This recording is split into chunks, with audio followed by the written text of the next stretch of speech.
हम ही सबको जानते ही। हरे कृष्णा हरे कृष्णा हरे कृष्णा। तो आप सभी भक्तों का हार्दिक स्वागत है इस 3 दिवसीय हम्पी यात्रा में। और हम स्वागत करना चाहते हैं हिज होलीनेस अनंत कृष्ण दास गोस्वामी महाराज का 3 बार हरि बोल बोलकर। हरि बोल हरि बोल हरि बोल।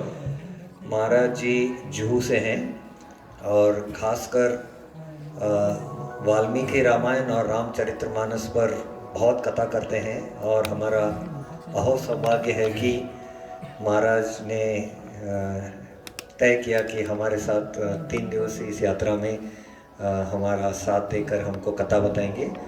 तो सब भक्तों को निवेदन है कि अपना मोबाइल साइलेंट या स्विच ऑफ में रखिए और ध्यानपूर्वक महाराज का कथा सुनिए। हरे कृष्णा।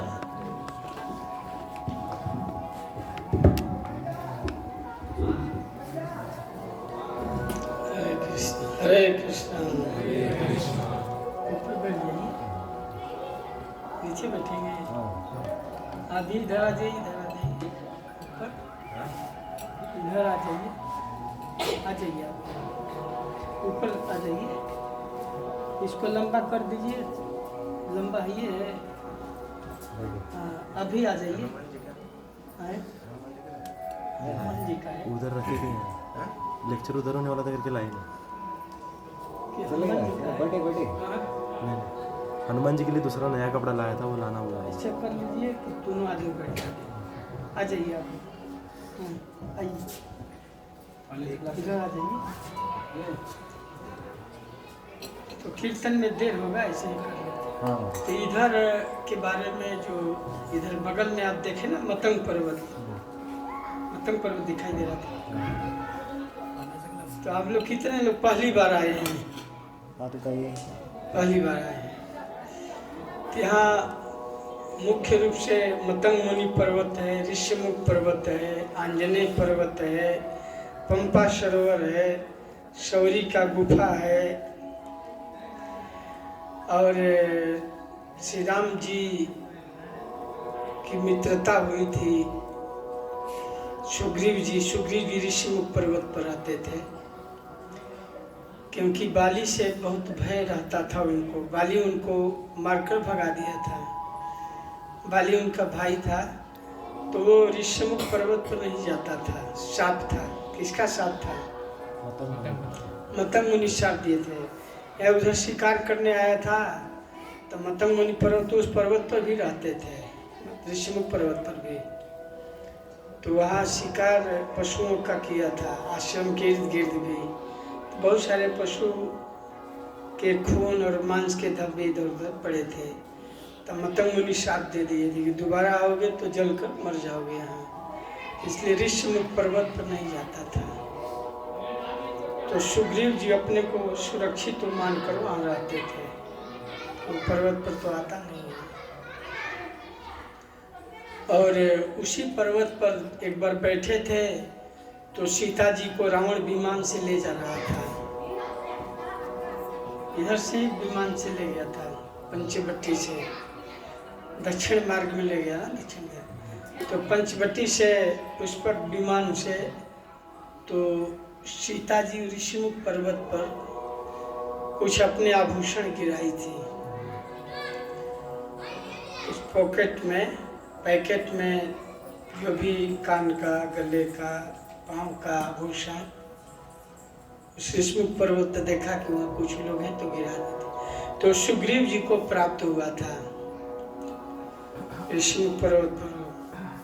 तो भगवान श्री रामचंद्र जी जब सीता का अन्वेषण करते हुए ऋषिमुख पर्वत पर सुग्रीव जी से मित्रता की, तो सुग्रीव जी कहे कि हाँ, ये रावण जो है विमान से एक स्त्री को ले जा रहा था, विलाप कर रही थी, तो मुझे देखकर कुछ वो आभूषण गिराई है। तो आभूषण दिखाए थे। तो रामचंद्र जी कहे लक्ष्मण को, देखो ये आभूषण वास्तव में सीता के हैं। तो लक्ष्मण जी पाँव का ये सब तो पहचान गए, ऊपर का नहीं पहचान, बल्कि ऊपर में सीता को देखा ही नहीं। सीता के मुख पर कभी लक्ष्मण जी नहीं देखे, हमेशा चरण में देखते थे। तो बोले जो पाँव के जो नुपुर हैं या पाँव में अंगुलियों में जो पहनने वाले, वो तो मैं पहचान सीता के हैं। कान का, गले का, ये सब बोले वो मैं नहीं पहचान, कभी ऊपर देखे ही नहीं थे। सीता के मुखार बिंद पर कभी नहीं देखे, हमेशा चरण में देखते थे लक्ष्मण जी। लक्ष्मण जी बड़े तपस्या किए थे। अच्छा, लक्ष्मण जी वनवास में रामचंद्र जी के साथ 14 वर्ष सोए नहीं थे, 14 वर्ष अन्न भी नहीं खाए थे, कंदमूल खाते थे। नींद नारी भोजन परिहरऊ, नींद भी भोजन भी और नारी, स्त्री को तो अयोध्या ही छोड़कर आए थे। राम के साथ तो सीता आई थी, लक्ष्मण उर्मिला को नहीं लेकर आए थे कि तुमको संभालूंगा कि सेवा करूंगा। सेवा करने न जाना है, तब ब्रह्मचारी बन गए। एक नारी ब्रह्मचारी, जो एक नारी का व्रत ले भी ब्रह्मचारी कहलाता है। जो गृहस्थ एक नारी पर ही रहते हैं, एक पत्नी का व्रत लेते हैं, एक पत्नी के और स्त्रियों को मां समझना। मातृवत पर्दा रेशु परद्रवेशु लोष्टवत, चाणक्य पंडित लिखे हैं ना कि अपनी स्त्री को, अपनी स्त्री के अतिरिक्त अन्य स्त्रियों को माँ के समान समझना। अपर द्रव्येशु, दूसरे को धन को मिट्टी के समान समझना। और आत्मा सर्वभूतेषु, अपने जैसे सभी प्राणियों को समझना कि उसमें भी जीव है। तो लक्ष्मण जी सभी स्त्रियों को माँ समझते थे, सीता जी को माँ जैसा सम्मान देते थे। तो सीता के केवल चरण नहीं देखते थे, चरण का ध्यान करते थे। तो लक्ष्मण जी इस तरह से बैरागी होकर के मतलब ब्रह्मचारी बन गए। ब्रह्मचारी ज़्यादा ना सेवा कर सकते हैं, स्त्री गृहस्थ होंगे तो उनको घर जाना पड़ता है या बच्चों को पढ़ाई लिखाई का ध्यान देना पड़ता है। ब्रह्मचारी ज़्यादा सेवा कर सकते हैं। गृहस्थ को तो और भी जिम्मेवारी है, शादी विवाह है, बच्चों का, बच्चे हुए तो उनको पालन करना है, उनको पढ़ाना है, फिर उनका शादी विवाह करना है, उनके लिए व्यवस्था करना है। उसमें भी शादी विवाह में न्योता हकारी पर जाना पड़ता है। गृहस्थ को जैसे मान लीजिए बहन के यहाँ शादी तो वहाँ जाना है, साले के यहाँ कुछ आयोजन तो वहाँ जाना पड़ता है, मामा के यहाँ कुछ आयोजन तो जाना पड़ता है ना आयोजन में, साहू भाई के यहाँ है तो वहाँ जाना पड़ता है। अब ब्रह्मचारी को ज़्यादा नहीं रहता है, उसको सामाजिक ज़्यादा व्यस्तता नहीं रहती है सामाजिक दृष्टि से। तो इसे लक्ष्मण जी स्त्री को ही छोड़ दिए थे। चाणक्य पंडित लिखे हैं ना कि अगर लंबा यात्रा हो, जहाँ रहने खाने का कोई ठिकाना न हो, आश्रम होटल बुक न हो, तो अकेले ही जाना चाहिए कि फुटपाथ पर भी सो जाएंगे कि कहीं भी पेड़ के नीचे भी सो जाएंगे। परिवार लेकर जाना मतलब हर जगह रूम बुक होना चाहिए, व्यवस्थित होना चाहिए। अकेले रहेगा तो कैसे भी एडजस्टमेंट कर लेगा कि नहीं। तो रामचंद्र भी सीता को समझा रहे थे कि मत जाओ वन में, वहाँ कोई सुविधा नहीं है, और वो भी जंगल में कभी उपवास भी होगा, कंदमूल पर आश्रित रहना है, वनवासी बनकर रहना है, और नगर और गांव में नहीं जाना है। कके ने कहा था ना कि वन में रहना है। तो सीता जी नहीं मानी, साथ में आई थी। तो सीता जी कि चोरी हो गई पंचवटी में, रावण चुरा ले गया। अयोध्या से चले प्रयागराज होकर के भरद्वाज मुनि के आश्रम पर गए, फिर इस तरह से श्रृंगेरपुर गए, चित्रकूट गए, चित्रकूट से दंडकारण्य होते हुए पंचवटी में आए। पंचवटी में सीता को रावण ले गया तो सीता को खोजते खोजते किष्किंधा में आए। किष्किंधा अरण्य बहुत सुंदर वन था पहले। किष्किंधा अरण्य से वृंदा अरण्य है, दंडकारण्य है, किष्किंधा अरण्य है। दंडकारण्य में ऋषि मुनियों का कंकाल दिखाई दिया था राम जी को। भगवान जब दंडकारण्य से पंचवटी में आए तो जंगलों में ऋषि मुनियों को राक्षस लोग खाकर में हड्डी का ऐसे पहाड़ लगाए थे। दंडकारण्य बहुत कांटे थे, दंडकारण्य में बहुत कांटे थे, कांटे चुभ जाते थे। भगवान राम को पैर में कांटे चुभ जाते थे, लेकिन वृंदावन में भगवान कृष्ण के पैर में कांटे नहीं चुभते थे। वृंदारण्यम शपथ रमणम, वहाँ भूमि कोमल हो जाती थी, पत्थर भी कोमल हो जाते थे और कांट भी कोमल हो जाता था, इसलिए उनके पाँव में कांटा नहीं चुभा। लेकिन भगवान राम के पाँव में कांटे चुभ जाते थे। दंडकारण्य ऐसे, फिर किष्किंधारण्य बहुत कांटे थे। तो बनवासी रामचंद्र जी इस तरह से इस किष्किंधा में बहुत समय रहे। और प्रभु जी बताते हैं कि 4 महीने रहे। चतुर्मास में वर्षा काल में आए थे तो बहुत सुंदर वातावरण था उस समय, बहुत फूल थे, फल थे। तो एक बार स्फटिक शिला पर बैठे थे तो वर्षा ऋतु का वर्णन कर रहे थे भगवान रामचंद्र जी लक्ष्मण से कि देखो वर्षा काल में कितना अच्छा लग रहा है, सब जगह हरियाली हो जाती है। बरसात आती है ना, हरा भरा हो जाता है, हर जगह झरने झरते हैं। तो वर्षा काल में भगवान आए और वर्षा काल जब बीता तो शरद ऋतु का आगमन हुआ। वर्षा विगत शरद ऋतु आई। वर्षा ऋतु बीत जाते हैं तो शरद ऋतु का आगमन होता है। तो वर्षा काल में पानी थोड़ा मटमैला हो जाता है, लेकिन शरद काल में पानी स्थिर हो जाता है, साफ हो जाता है और कमल खिल जाते हैं। सरोवरों में, नदियों में भी कहीं कहीं कमल खिल जाते हैं। तो भगवान राम कहे कि लक्ष्मण, अब वर्षा ऋतु का बुढ़ाई आ गई है, काश फूल गए हैं जमीन पर। काश एक घास होता है, जैसे उषा ग्रास होता है ना, एक काश होता है, उसका ऐसे लंबा लंबा फूल होता है। जैसे गन्ने में फूल होता है ना, गन्ने की शुगर केन में, वैसे वो भी फूलता है सफ़ेद सफ़ेद, उसको काश बोलते हैं। चटाई उटाई बनता है। आप लोग क्या बोलते हैं? उषा। उषा अलग होता है और वो अलग होता है। उषा तो नुकीला होता है ना बहुत, और वो अलग होता है, उसमें फूल होता है। जब वर्षा बीत जाता है तो फूल आने लगता है उसमें। फूले का सकल महिषाई, देखूं लक्ष्मण।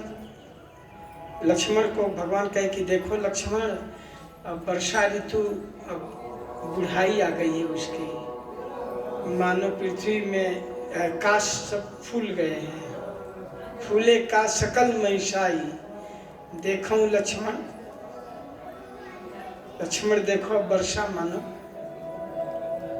वर्षा विगत शरद ऋतु आई, देखूं लक्ष्मण परम सुभाई। तो बहुत सुंदर वातावरण था। तो स्फटिक शिला पर बैठे थे तो प्रकृति का वर्णन कर रहे थे कि प्रकृति कितनी सुंदर है। तो भगवान जब आए तो यहाँ पर मतंग मुनि के आश्रम में शबरी रहती थी, जो आप लोग देखे थे ना, ये साइड में है, इधर किधर है? ये साइड इधर है। बहुत सुंदर पर्वत आप लोग देखे ना, मतंग पर्वत। कल जाएंगे ना वहाँ। मतंग पर्वत तो मतंग मुनि रहते थे, तो शबरी भाग करके यहाँ आई थी।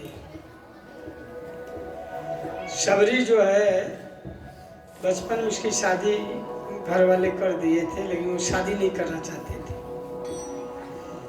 शादी में बहुत सारे पशु लाए गए थे, मेहमानों को खिलाने के लिए। मीट बनाना, अनेक प्रकार के तो बनते हैं, meat pakora, meat soup, meat biryani, बहुत सारे पशु लाए गए थे। मैंने कथा कहा था, अब थे नहीं थे यहाँ जो रामनवमी।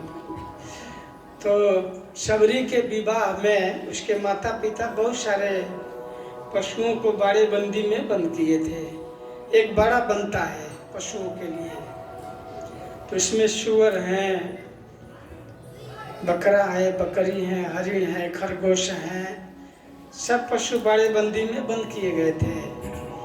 अब पशु 2 दिन से प्यासे थे, चारा नहीं मिला था। पशुओं को मारने से पहले 2 दिन लोग चारा पानी देना बंद कर देते हैं, उनको काटने में आसानी होगा। कत्ल खाना में भी 2 दिन उसको चारा पानी नहीं देते हैं कि शरीर का खून जल्दी नहीं गिरेगा शरीर से। तो 2 दिन से पशु बिना चारा और पानी के बाड़े बंदी में धूप में तड़प रहे थे। तो शबरी ने अपने माँ से कहा कि माँ, ये पशु बाड़े बंदी में क्यों बंद हैं? माँ ने कहा कि तुम्हारी शादी होगी, मेहमान आएंगे तो उन पशुओं को काट करके उनके मान से स्वागत किया जाएगा। तो शबरी बोली कि मेरे शादी में सब पशु मारे जाएंगे तो मैं पाप की भागी बनूंगी। मन में बहुत दया आ गई उसके। दया धर्म नहीं तन में, मुखड़ा क्या देखा दर्पण में। मैं कितना सुंदर हूँ। वास्तविक सुंदरता है अंदर दया हो, धर्म हो, दूसरे के प्रति परोपकार की भावना हो, तितिक्षव कारुणिक सुहृदम सर्वदेही नाम। दूसरे के प्रति करुणा हो, अपनी व्यथा सहने की सहनशीलता हो, और सबके प्रति मैत्री भाव, यही सुंदरता है। वास्तव में साधु की सुंदरता यही है। ये नहीं कि चेहरा बहुत सुंदर है, बहुत सोना पहना है, कुंडल पहना है, नहीं। तितिक्षव कारुणिक सुहृदम सर्वदेही नाम। अजात शत्रव शांता साधव साधु भूषण। साधु का ही आभूषण है। वो किसी को अपना शत्रु नहीं मानता है, सबसे मित्रता। तो दया जिसके हृदय में नहीं है वो क्या दर्पण में देखेगा? ये सुंदरता थोड़े है। चमड़ा को हटा दीजिए तो विकराल दिखेगा, है कि नहीं? एक्सीडेंट हो जाता है तो विरूप हो जाता है आदमी। कैसे? हाँ, शिव जी विरूप है। विरूप बोले ना, विरूपाक्ष। शिव जी को कामदेव आया था टिकाने के लिए। कामदेव शिव जी को के मन में काम वासना जागृत करने के लिए आया था। तो शिव जी को गुस्सा आ गया, उनको छेड़ रहा था। और बहुत सारे सुंदरियों को लेकर आया था कामदेव।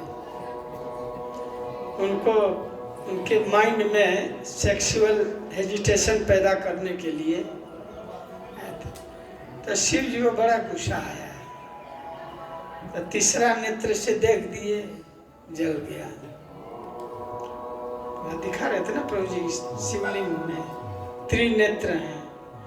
शिव जी का तीसरा नेत्र भी है, वो हमेशा नहीं खोलते हैं। तो तीसरा नेत्र से देख दिए तो जलकर क्षार हो गया। तो बता रहे थे पुजारी जी की यही जगह है जहाँ कामदेव को शिव जी जला दिए थे, भस्म कर दिए। त्रिनेत्र से देख दिए, जल गया। तो शबरी के मन में उन पशुओं के प्रति दया आ गई। तो रात में ही घर छोड़ करके भाग गई। पहले पशुओं को खोली। जब सब लोग सो गए तो 12 बजे रात को पशुओं को बाड़ेबंदी से खोल करके दूर जंगल में नदी किनारे, जहाँ पानी पशु पिए, घास खाए, नदी का शीतल पानी पिए, 2 दिन से प्यासे थे, और हरी हरी घास खाए तो उनका रोम रोम जो है पुलकित हो गया। उनके रोम रोम से आशीर्वाद निकलने लगा। शौरी को आशीर्वाद दिए वो लोग कि बेटी, तुमने हम लोग को बाड़ेबंदी से मुक्त कर दिया है।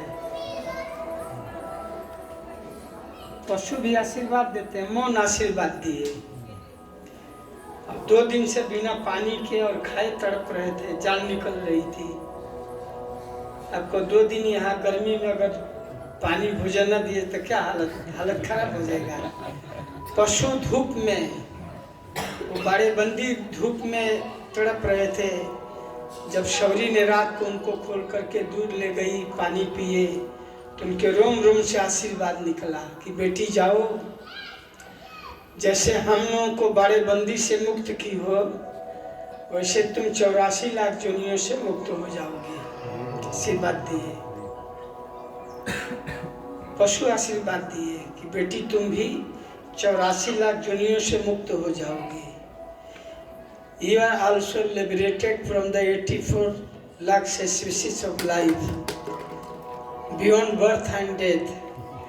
जन्म मृत्यु से पहले तुम भगवान के धाम में चली जाओगे। 84 लाख जोनियों में आदमी कितना दुखी है। अंडज, पिंडज, स्थावर, जड़, जंगम, कभी जलचर जोनी में, खच्चर में, स्थावर में कितना कष्ट है।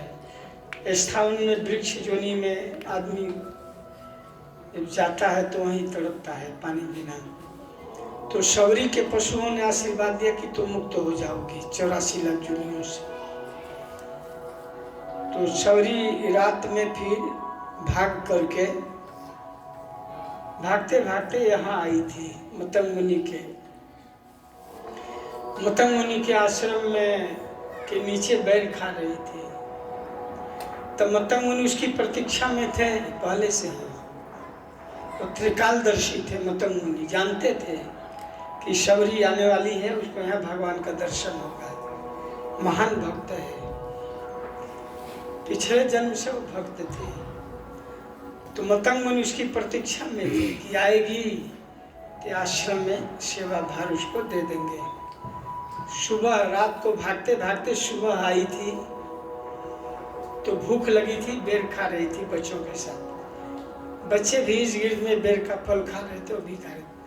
तब मतंग मुनि अपने सेवक बोले कि जाओ, एक अनजान लड़की है, एक अनजान लड़की आई है। Unknown baby came here, 10 years baby comes near our ashram, you can bring here. ने सेवक को बोले please go and bring here. Unknown personality but she is a great devotee of Lord Ramchandra. बहुत महान भक्त थे, चले कि पिछले जन्म से भी। तो सेवक जब गया तो डर गई शौरी कि लगता है कोई हमारा गांव घर का पहचान मिल गया है, लगता है कोई गांव का या कोई पहचान, यहाँ कोई पहचान लिया है मुझे। बाद में मतंग मुनि के पास गई तो मतंग मुनि कहे क्यों बेर खा रही थी तुम? तुम्हारी प्रतीक्षा में मैं अभी तक हूँ, यह आओगी, तुम्हें भगवान के यहाँ दर्शन होगा और इस आश्रम का सेवा पूजा करो। और उसे मंत्र दीक्षा दी शबरी को मतंग मुनि, पूजा विधि बताए और उसको सेवा का कार्य दे करके अपने शरीर छोड़ दिए। शरीर छोड़ने से पहले शबरी को सब कुछ शिक्षा दिए, दीक्षा दिए, उसको पूरा ट्रेनिंग दिए और कहे कि तुम्हें बेटी यहाँ श्री रामचंद्र जी आएंगे दर्शन देने के लिए। जो विधि से बताए थे वैसे सेवा कर रही थी। 12 वर्ष या 10 वर्ष से सेवा करते करते वृद्धावस्था में आ गई थी शबरी, वृद्ध हो गई थी। और जैसे गुरु जी बताए थे, जंगल से कंदमूल फल लाती थी, भोग लगाती थी।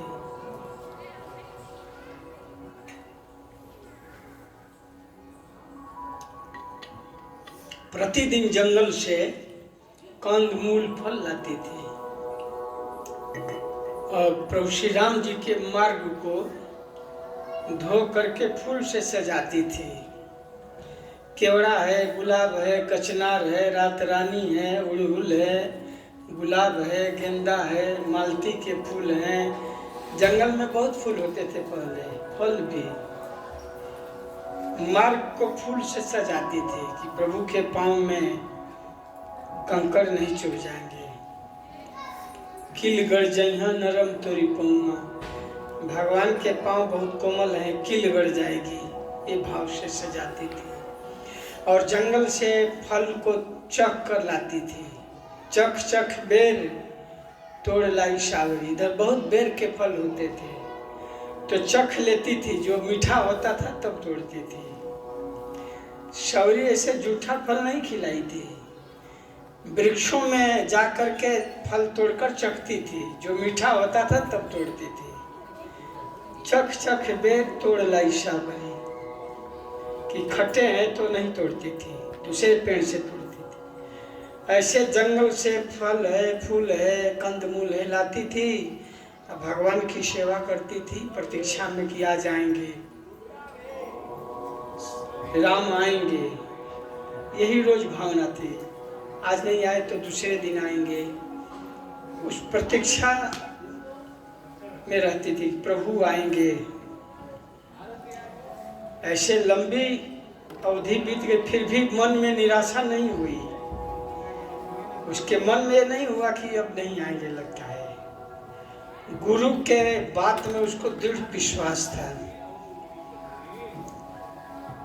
जान बोलते हैं गुरु मुख पद्म वाक्य चित्तते करिया क्या, तो उसको पूर्ण विश्वास था। गुरुपद पंकज सेवा, गुरु में और भगवान में दृढ़ निष्ठा से सेवा करती थी। और मंत्र का जप भी, मंत्र जाप में दृढ़ विश्वास है, पूर्ण भगवान पर पूर्ण विश्वास था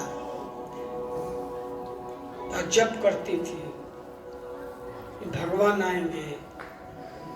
इस तरह से फूल फल को दूसरे दिन विसर्जित करती थी, फिर नए फल फूल लाती थी। ऐसे सेवा करते करते बाल सफेद हो गए शिवजी के, कमर भी झुक गई थी। अब पंपा सरोवर में पानी, एक दिन पानी लाने गई तो वहाँ के ऋषि मुनि लोग कहे कि तुम निम्न जाति के हो, यहाँ पानी मत लेने आओ। सरोवर में पानी लेना, वहाँ बगल में उसका गुफा है, पहले वहाँ भी भजन करती थी। पंपा सरोवर के बगल में ही गुफा है, शबरी गुफा, तो गुफा में भजन करती थी, पानी वहाँ से लाती थी। तो ऋषि मुनि लोग बोले कि तुम निम्न जाति की हो, यहाँ पानी क्यों लेती हो, यहाँ आने का नहीं। तो वहाँ पानी लेना बंद कर दी थी, तो सरोवर का पानी ही हो गया। सरोवर का पानी सड़ गया था, कीड़े पड़ गए थे। बाद में श्री रामचंद्र जी आए तो ऋषि मुनि लोग कहे कि प्रभु ये पानी खराब हो गया, हम लोग इसी पानी से राग भोग लगाते हैं, सेवा करते हैं, अभिषेक करते हैं। तो श्री रामचंद्र जी कहे कि शबरी का चरण रज डाल दो आप लोग। तो ऋषि जो बड़े बड़े महात्मा थे वो दंग रह गए, तो बहुत निम्न जाति की है।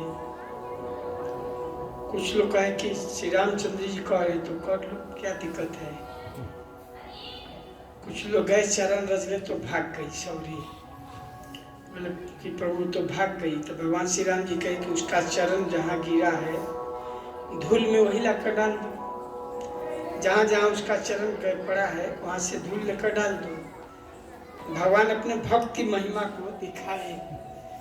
तो जैसे ही चरण रज उसमें डाला गया, पानी निर्मल हो गया, पंपा सरोवर का एकदम निर्मल हो गया, कल कल।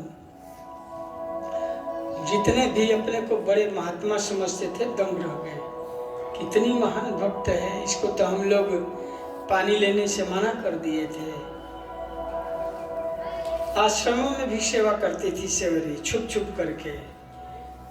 ऋषि मुनि लोग तो अलाउ नहीं करते ना, तो छुप करके आश्रम में झाड़ू बुहार करती थी, पानी लाकर भर देती थी, लकड़ी लाकर रख देती थी। तो ऋषि मुनि लोग सोचे कौन करता है, आश्रम में कंद मूल फल लाकर रख देती थी, ऋषियों को लकड़ी इत्यादि फल फूल लाकर रख देते थे। तो ऋषि मुनि लोग एक दिन कहे देखे कि कौन करता है, तो छुप कर देखे, पकड़ ली उसकी, तुम करती है?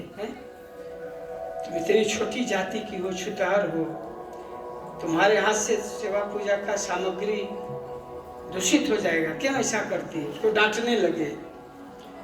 उसमें मतंग मुनि थे, तो मतंग मुनि कहे कि क्यों ऐसा कहते हो आप लोग, ये निम्न जाति की नहीं तो हमारी बेटी है, ये हमारी बेटी है, महान भक्त है।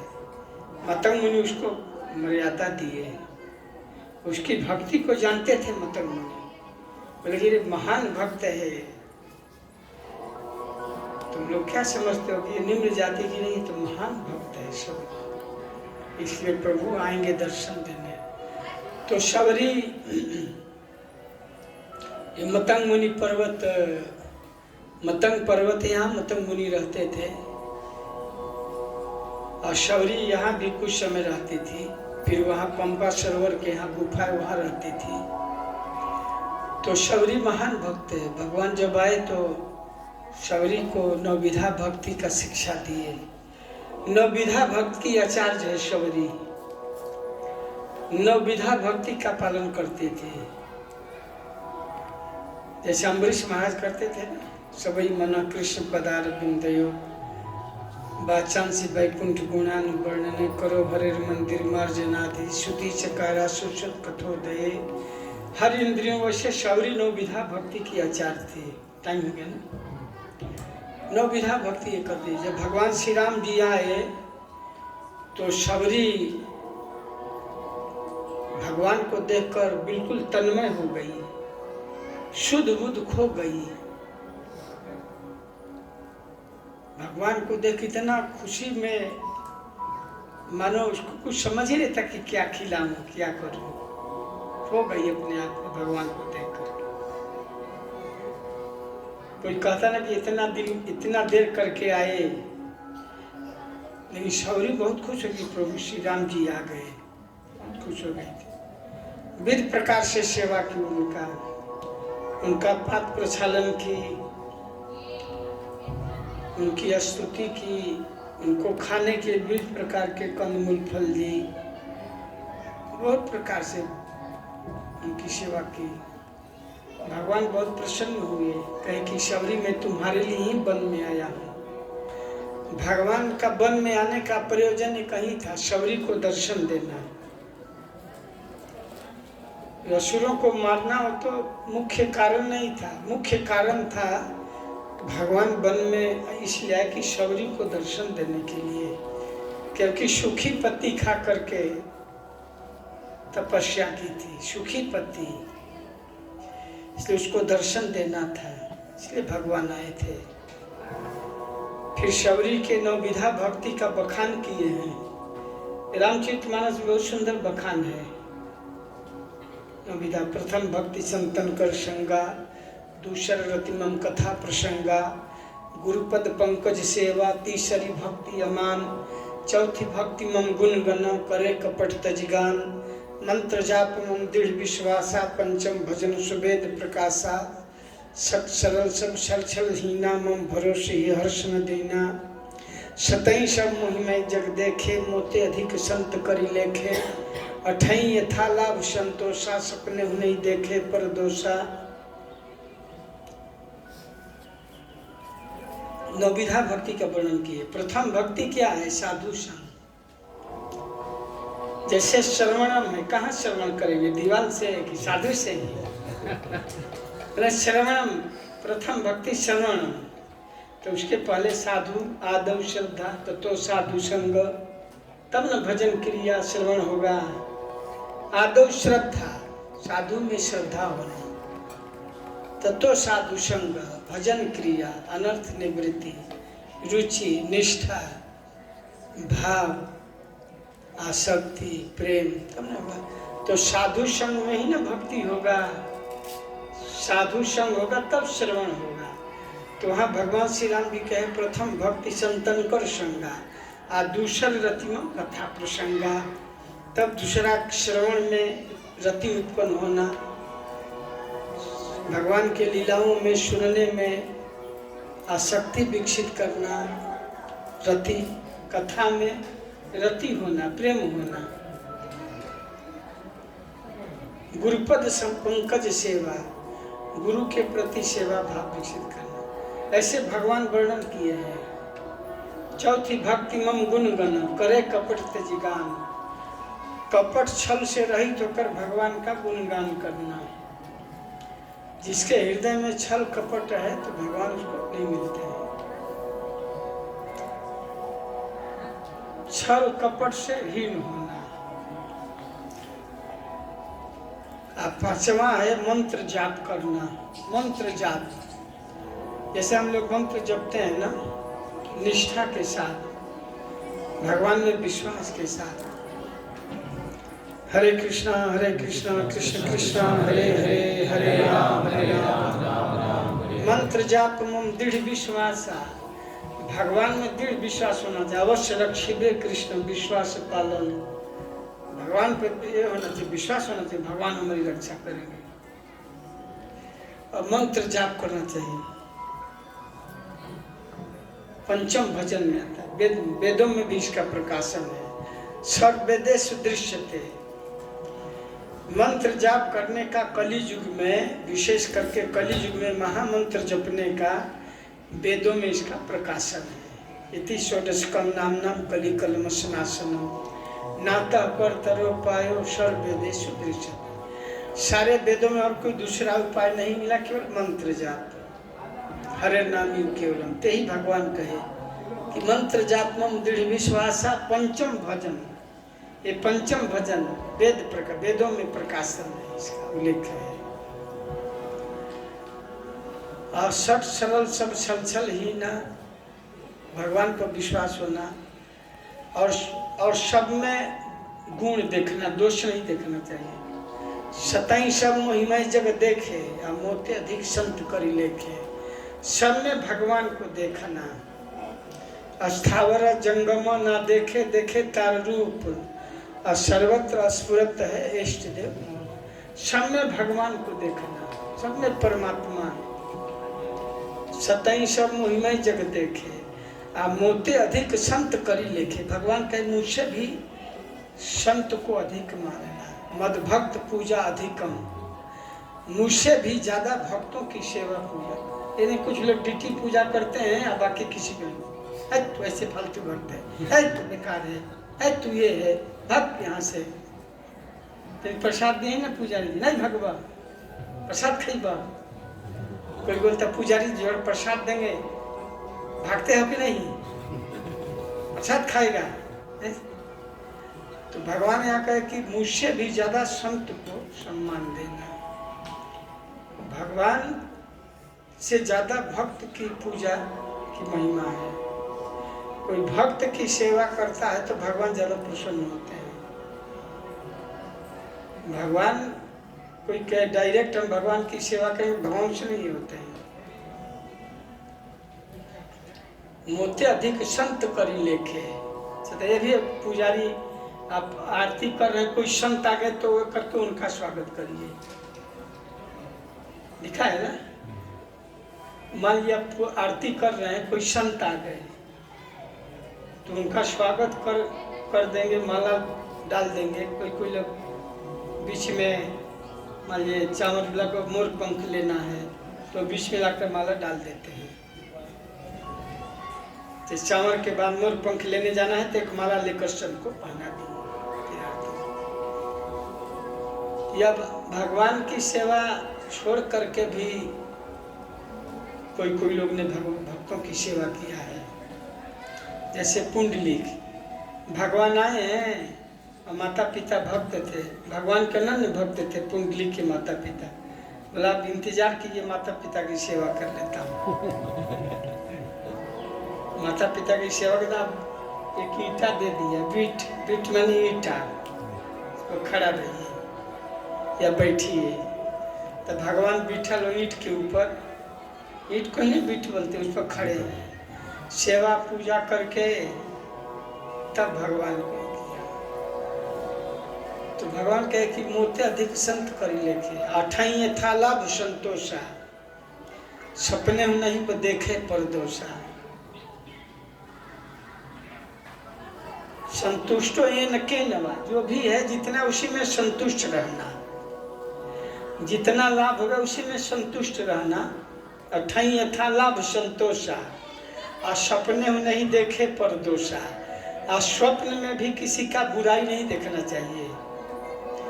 बुराई देखेंगे तो आप में भी वही बुराई दोष आ जाएगी। जैसा आदमी चिंतन करता है वैसा स्वभाव बन जाता है। तो अच्छा गुण का चिंतन करना चाहिए, सब में गुण देखना चाहिए, तब हमारे अंदर वैसा गुण विकसित होगा। जैसा हम चिंतन करेंगे वैसा स्वभाव होगा। एक कीड़ा होता है घर में, वो मिट्टी का छिद्र युक्त घर बनाता है ना, तो उसमें कृमि को बंद कर देता है। वो कृमि उसका चिंतन करते करते वैसा ही हो जाता है। इसलिए सब में गुण देखना चाहिए, गुणग्राही होना चाहिए, दोषग्राही नहीं। मधुमक्खी की तरह उसमें मधु ले लेना चाहिए। और सामान्य मक्खी होती है गंदगी पर बैठती है, घाव पर, पश पर, मल मूत्र पर बैठती है। और जो मधुमक्खी है वो हमेशा फूल के ऊपर बैठती है और फूल में उसको शहद को ले लेती है। चाहे नीम का फूल हो चाहे करेला का फूल हो, उसके अंदर जो शहद है वो लेती है। तो हमें दूसरे में बुराई नहीं देखना, उसका अच्छाई लेना है। लेकिन हम लोग उल्टा करें, उसको बुराई को लेते हैं, अच्छाई को नहीं अपनाते हैं। सब में अच्छाई है। कांटा में भी फूल गुलाब होता है, लोग कांटा को लेता है कि गुलाब लेता है। गुलाब भी कांटों में होता है, तो लोग गुलाब का फूल न लेते हैं, कांटा लेकर आएंगे, हाँ ले आए हैं गुलाब के लिए, कांटा लाए हो। तो हमें सब में गुण तो है ही है कुछ न कुछ, तो उससे गुण लीजिए। मधुमक्खी की तरह होना चाहिए कि मधुमक्खी हर फूल से शहद को ले लेती है। हनी बीज they collected the honey from the many kinds of flowers, even tree plant and curly plant. In any flowers she can receive the honey, not the bitter thing. सब कसैला या कड़वा चीज नहीं लेती है, तो मधु को ही ले लेती है। तो सब में हमें गुण देखना चाहिए, किसी का बुराई नहीं करना चाहिए। जब दूसरे का बुराई करते हैं वो झाड़ू की तरह है। झाड़ू जो है बहारता है तो दूसरे को जगह को साफ कर देते, लेकिन गंदा हो जाता है। जो दूसरे की बुराई करता है वो झाड़ू है। झाड़ू से हम लोग बुहारते हैं, जगह साफ हो जाता है, झाड़ू गंदा हो जाता है। या सुअर है जो हमेशा दूसरे की बुराई करता है, तो सुअर है। सुअर क्या करता है, गांव की इर्द गिर्द में मल को खाकर साफ कर देता है और अपने गंदा हो जाता है। तो जो बुराई करता है दूसरे की गंदगी को अपने अंदर ले लेता है, सफाई उसका कर देता है। मान लीजिए आपकी हम बुराई की तो आपका गंदगी सब हम ले लिए, आपको साफ करती है, तो उसके लिए तो ठीक नहीं है, लेकिन हमारे लिए अच्छा है। अगर कोई हमारी बुराई करता है तो हमारे लिए बहुत अच्छा है कि बिना साबुन और पानी के हमारी सफाई कर देता है। एक कवि ने लिखा है कि निंदक नियरे राखिए आंगन कुटी छवाए, आ बिन साबुन पानी बिना निर्मल करे स्वभाव। निंदक से घबराना नहीं चाहिए उसको, बल्कि अपने आंगन में अपने कोठियार में कुटिया बनाकर रख लेना चाहिए कि हमेशा हमारा बुराई देखेगा तो हम सुधरेंगे। बल्कि निंदक करने वाले को अपने आंगन में रख लेना चाहिए निंदक नियरे राखिए, बहुत नजदीक रखिए कि हमेशा हमारा सफाई रखेगा, हमारे बुराई को ले लेगा, हमारा सुधार करेगा। निंदक नियरे राखिए, आंगन कुटी छवाए, अपने घर के आंगन में उसका कुटिया छवा दीजिए। अब बिन साबुन पानी बिना निर्मल करे स्वभाव। वो भले गंदा हो जाता है लेकिन हमारा तो सफाई कर देता है। सपोज हमारे अंदर कोई बुरी चीजें हैं तो उसको देखकर हम सुधरेंगे ना, वैसा करेंगे तो देख रहा है।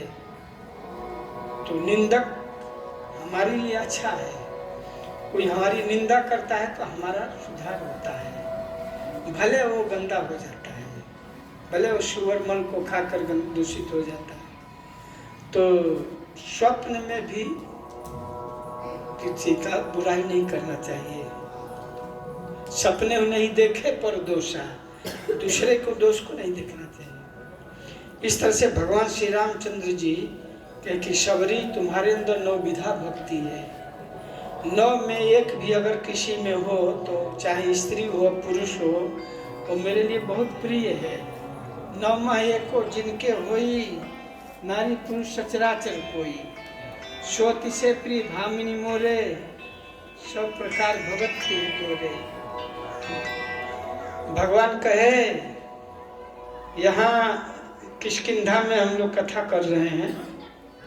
किष्किंधा भगवान श्री रामचंद्र जी की लीला भूमि में मतंग मुनि पर्वत के समीप में हम लोग शबरी का प्रसंग सुन रहे हैं।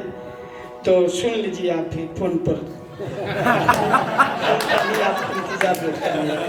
तो भगवान श्री रामचंद्र जी शबरी से कहे कि शबरी तुम्हारी भक्ति 9 विधा प्रकार से श्रेष्ठ है। 9 में से एक भक्ति का भी अगर कोई पालन करता है तो मुझे अतिशय प्रिय है।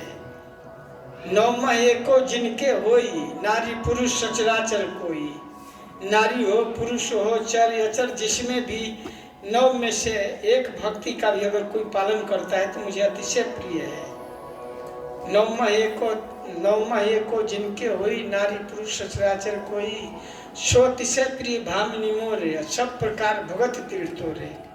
भगवान कहे कि हे भामिनी तुम्हारी भक्ति तो 9 प्रकार से पूर्ण है।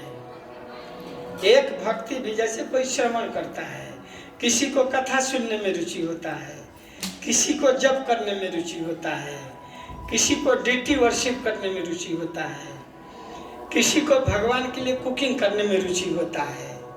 कोई बोलता मैं तो केवल भगवान का कुकिंग करता हूँ प्रभु जी, जप करने का हमको रुचि उतना नहीं होता। कैसे 16 माला कर लेता हूँ खींच खाच करके। कोई बोलता है मुझे जप में रुचि होता है, अलग अलग रुचि होता है। कोई होता है कथा में उसको ज्यादा रुचि होता है, कोई सुनता है। लेकिन शबरी में 9 प्रकार की भक्ति थी। श्रवणम कीर्तनम विष्णु स्मरणम पाद सेवनम अर्चनम वंदनम दास्यम सख्यम आदि 9 प्रकार से उसकी भक्ति पूर्ण थी। भगवान के तुम्हारी भक्ति तो 9 प्रकार से है। हे भामिनी तुम्हारी भक्ति तो 9 विधा है। महान भक्त थी शबरी। इसलिए भगवान श्री रामचंद्र जी जंगल में कितना दूर दूर पैदल चलकर आए थे तो केवल शबरी को दर्शन देने के लिए। अगर कोई ऐसा शबरी के पद चिन्हों पर चलकर भक्ति विकसित कर लेता है तो भगवान उसको स्वयं आते हैं दर्शन देने के लिए। हमें शबरी के पद चिन्हों पर ऐसा भक्ति विकसित करना है। और बाल्य कैशोर अवस्था नहीं, पौगंड अवस्था से,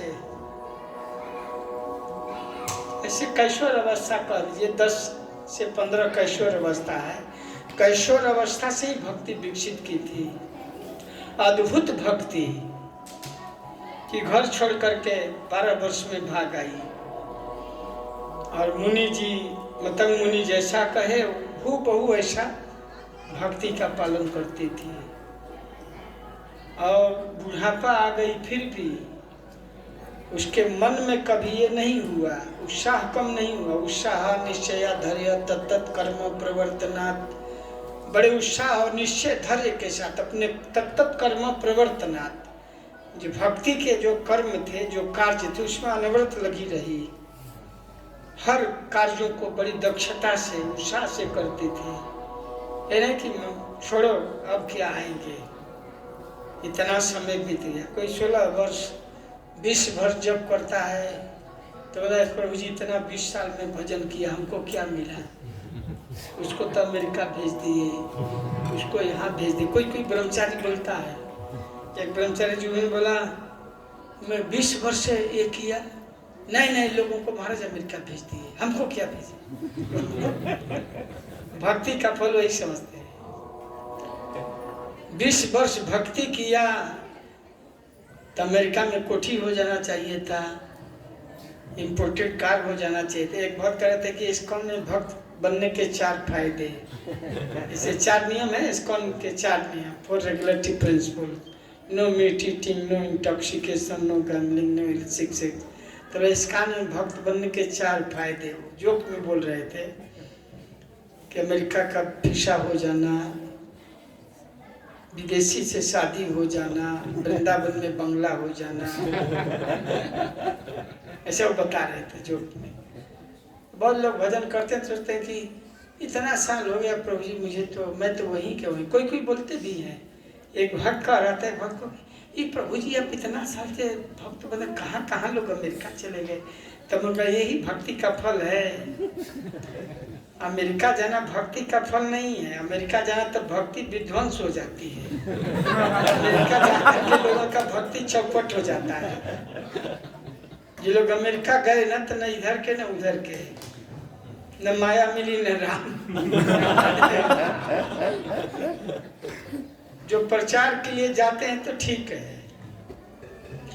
एक बार महाराज हमको बहुत पहले अमेरिका ले जा रहे थे, 2002 में, हम नहीं गए। तो मैं मन में था कि सन्यास लेकर जाऊंगा, तभी जाने का अवसर मिला। बोला कि ऐसे अमेरिका नहीं जाऊंगा, सन्यास लेकर जाऊंगा। महाराज के भी ऐसे ही गए थे। महाराज भी बोले थे प्रचार के लिए नहीं जाना चाहिए अमेरिका। अमेरिका बहुत अच्छे अच्छे भक्त भी जाकर भक्ति से हो जाते हैं। तो बहुत लोग सोचते हैं कि भक्ति करने का मतलब कि अमेरिका जाना, बहुत पैसा अर्जन कर लेना, ये थोड़ी है। ये भक्ति का फल नहीं है। भक्ति का फल है कि मन में वैराग्य होना, वृंदावन के प्रति रुचि होना, धाम के प्रति लालसा होना, धाम में निवास करना, नाम जप में रुचि होना, कथा में रुचि होना, ये न भक्ति का फल है। तो शबरी तो भगवान के प्रति कितना अनुराग था, विश्व के प्रति कितना वैराग्य था, नाम में कितनी निष्ठा थी, भगवान के सेवा में कितनी निष्ठा थी कि तत्त कर्म प्रवर्तना।